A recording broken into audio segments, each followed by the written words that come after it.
আপনি যদি চান কেউ আপনার কথা শুনবে, আপনার কথা অনুযায়ী সে চলবে, আপনি যেটা বলবেন সে সেটাই করবে, আপনার বাধ্য হয়ে যাবে, আপনার আনুগত্য হয়ে যাবে, আপনাকে দেখতে পায় না, আপনাকে অপছন্দ করে, আপনার তার সাথে কিছুটা প্রবলেম আছে। সমাজে এরকম অনেক লোক আছে, এর সাথে এর প্রবলেম, এর সাথে এর প্রবলেম।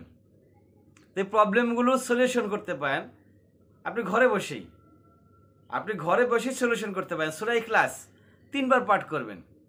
সূরা ইখলাস ওই ব্যক্তির নাম আপনার হাতের তালুতে লিখবেন, লিখে সূরা ইখলাস 3 বার পাঠ করবেন। পাঠ করে সেখানে ফু দিবেন। ফু দিলে আপনার কথা অনুযায়ী সে শুনতে বাধ্য হবে। তো নিয়ম আছে, কোন নিয়মে পড়তে হবে সেটা অবশ্যই আমরা জানবো, কখন পড়তে হবে সেটা আমরা জানবো। তার আগে আরেকটা বিষয় বলে নেই, সেটা হচ্ছে যে ঝগড়া বিবাদ মোটেও ইসলাম অ্যাকসেপ্টেড না। যদি আপনি জানেন যে আপনি লিগেল আছেন, তারপরেও তর্ক থেকে, ঝগড়া থেকে আপনি নিজেকে গুটায় নিয়ে আসলেন। নবী মুহাম্মদ মুস্তাফা সাল্লাল্লাহু আলাইহি সাল্লাম ওয়াদা করেছেন আপনার জন্য জান্নাতে আপনার জন্য একটি ঘর থাকবে। ভাবা যায় আপনি লিগেল, আপনি বৈধ হওয়ার পরও আপনি ঝগড়া থেকে নিজেকে সরায় নিয়ে আসলেন, তর্ক থেকে আপনি নিজেকে সরায় নিয়ে আসলেন। আর সেই কারণে নবী মুহাম্মদ সাল্লাল্লাহু আলাইহি সাল্লাম আপনার জন্য জান্নাতে একটি ঘরের ওয়াদা করেছেন। সুবহানাল্লাহি ওয়া বিহামদিহি। তা আমরা চেষ্টা করব ঝগড়া থেকে দূরে থাকার জন্য।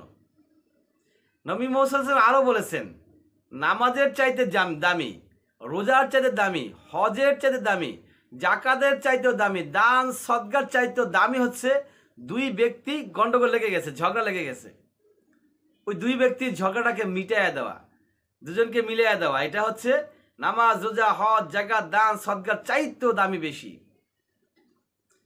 তো সেজন্য আমরা ঝগড়া নিজেরা করব না, অন্যরা করলেও সেটা মিটাইয়া দেব, এবং নিজের দোষ না থাকার পরও ঝগড়া থেকে, তর্ক থেকে নিজেকে গুটায় নিয়ে আসবো। যেই কথাটা বলছিলাম, সূরা ইখলাস হাতের তালুতে যেই ব্যক্তিকে আপনি বশ করতে চান ওই ব্যক্তির নাম লিখবেন। নাম লিখে নিজেকে আগে পবিত্র করে নিতে হবে। অবশ্যই আগে নিজেকে পবিত্র করে নিতে হবে। নামাজের পরে পড়লে উত্তম হয়, কারণ নামাজের পরে মানুষ পবিত্র থাকে। আর যদি নামাজের পরে আপনার হাতে সময় না থাকে, তাহলে যেই টাইমে পড়বেন সেই টাইমে আপনি অজু করে নিজেকে পবিত্র করে নেবেন। তারপর হচ্ছে দুরুদ, কমপক্ষে 3 বার দুরুদ পাঠ করবেন। আর দুরুদ অবশ্যই হইতে হবে আল্লাহুম্মা সাল্লি আলা মুহাম্মদ ওয়া আলা আলি মুহাম্মদ কামা সাল্লাইতা আলা ইব্রাহিম ওয়া আলা আলি ইব্রাহিম ইন্নাকা হামিদুম মাজিদ। আমরা নামাজের সময় যে দুরুদটা পড়ি সেই দুরুদ 3 বার দুরুদ পাঠ করবেন। তারপরে বিসমিল্লাহির রহমানির রহিম, কুল হুয়াল্লাহু আহাদ আল্লাহুস সামাদ লাম ইয়ালিদ ওয়া লাম ইউলাদ ওয়া লাম ইয়াকুল লাহু কুফুয়ান আহাদ। হাতে ফু দিবেন, এভাবে 3 বার পড়বেন, 3 বারই ফু দিবেন। তারপরে শেষে আবার সূরা দুরুদ পাঠ করতে হবে, কমপক্ষে 1 বার, 3 বার, 5 বার, 7 বার। বিজয়ের সংখ্যা যত বেশি পড়বেন তত বেশি লাভ হবে। তারপরে আপনার কাজ শেষ। আপনার উদ্দেশ্য, মনের খবর মহান রব্বুল আলামিন জানে। আর বিশ্বাস রাখতে হবে কার উপরে? আল্লাহর উপরে। আপনি যদি বিশ্বাস করেন এই যে দুরুদ পড়লাম, এই যে ইখলাস পড়লাম, এই ইখলাসের ক্ষমতা, এই দুরুদের ক্ষমতায় সে আমার বশ হয়ে যাবে, সে তাহলে শিরক হয়ে যাবে।